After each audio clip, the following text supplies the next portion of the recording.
আমার মূল কথা হইল আইন সবার জন্য প্রযোজ্য।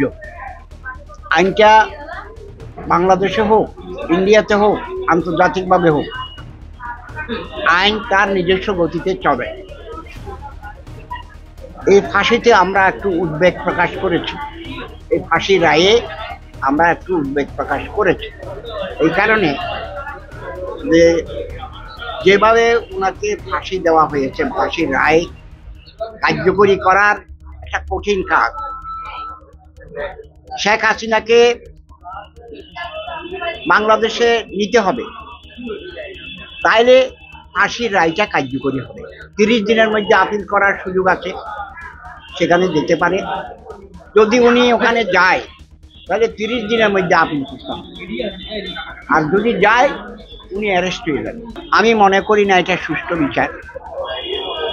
এটা ওনার প্রতি অনেকের রাগ অভিমান আছে, অনেকের আছে, আর ওনারও রাগ অভিমান আছে।